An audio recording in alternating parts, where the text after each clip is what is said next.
Hi everyone, and welcome to week 3. We're getting started on the rhetorical analysis project, and to do that we're going to have to engage in a lot of reading this week. In week 2 you did a lot of reading of articles, different kinds of arguments, and I've asked you to think especially in week 2 about what happens when you read a text closely. In a lot of notes on the week 1 reading practice, I've suggested to people that you reread the text. And so I think that practice of rereading and thinking about the sentences and the paragraphs and the organization and the structure of an author's argument is going to be really important as you start Project 1, because you're not going to be able to write the project based on just reading the article one time. Every time you reread it, you'll find new things in it, and I want to direct a little bit of that reading for you this week.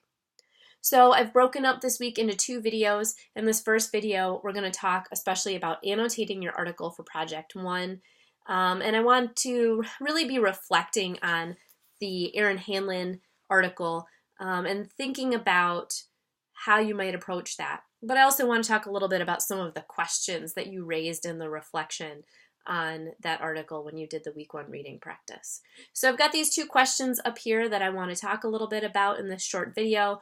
One is the idea of constraints and affordances.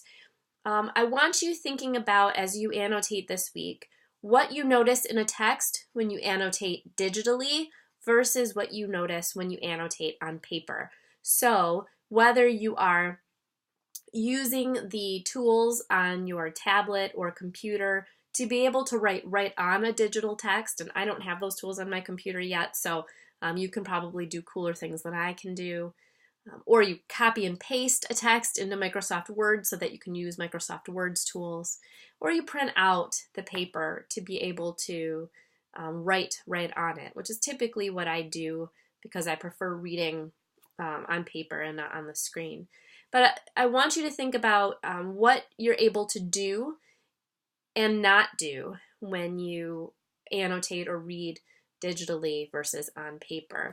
And these terms, constraints, kind of limitations, or affordances and possibilities, may be terms that you hear again, particularly when we talk about choices you might make in presentations and what different platforms and media allow you to do or limit you and your rhetorical decision making.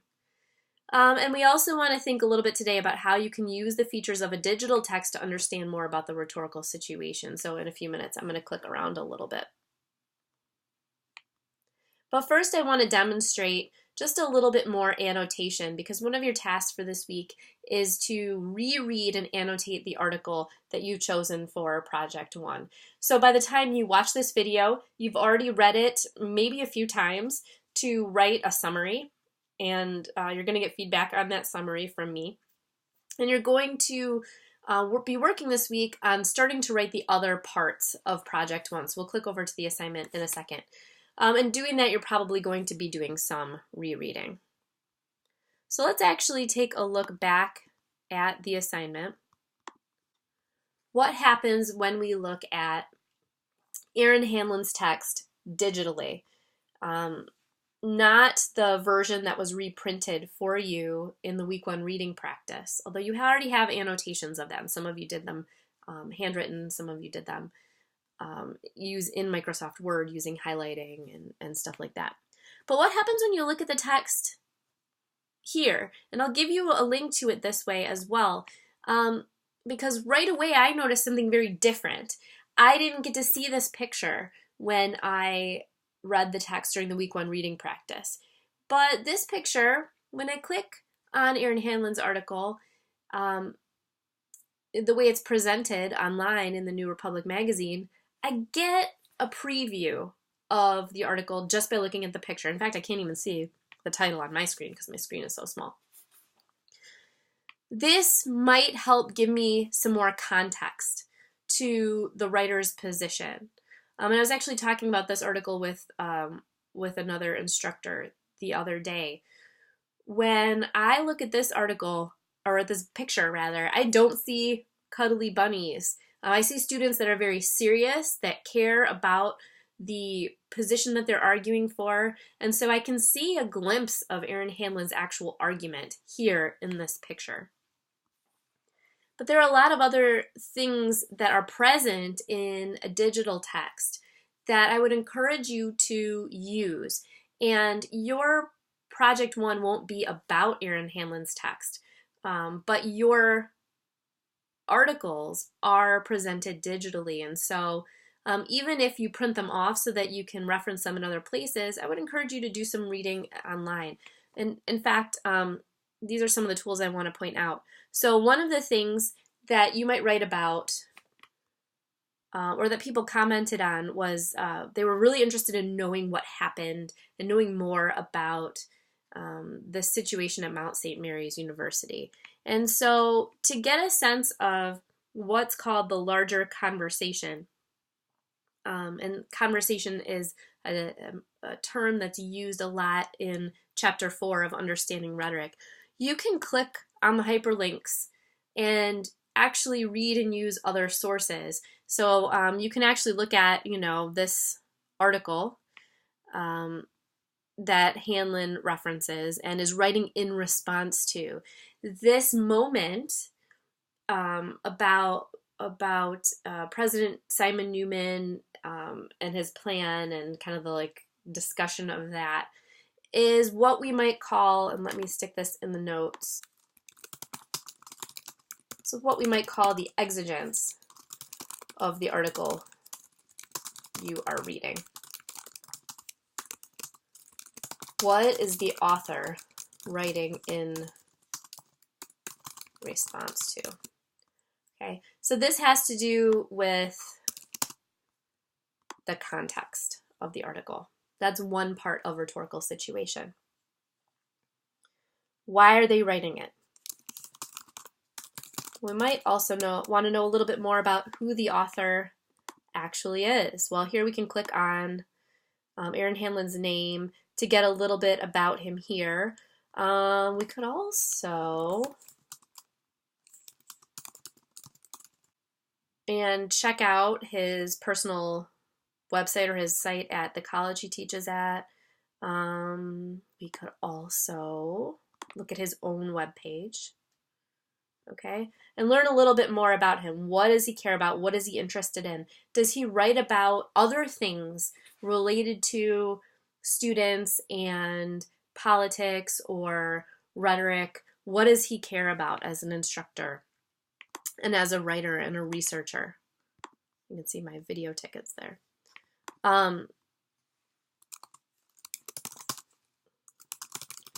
Really learning more about the writer's ethos. Okay. Other aspects of the rhetorical situation include purpose. What is the writer's purpose? What we can help find that by looking for their argument, and for several of you, I encouraged you to look at reread the text to identify where his claim is, and in the second video for the week we'll talk about the claim specifically. A lot of people were interested in audience. Thinking about who the audience is in the text. Who is he writing to?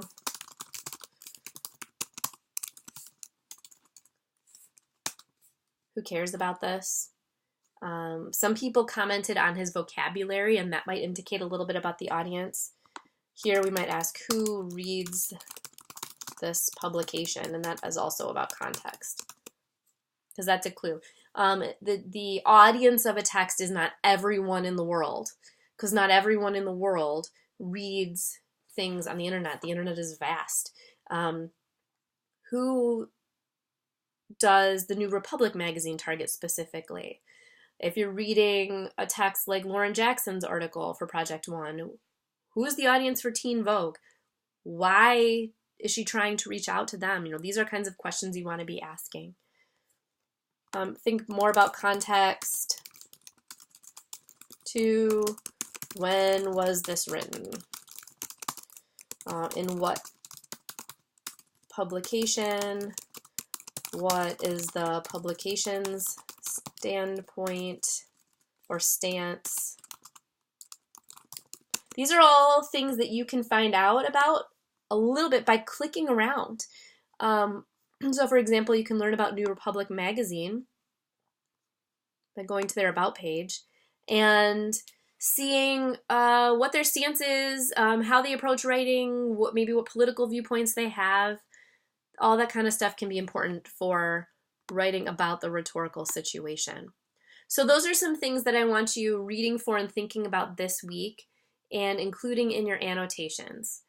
Getting a little bit in deeper, not just what's this text about, but what is the larger conversation surrounding this text? What does the author care about?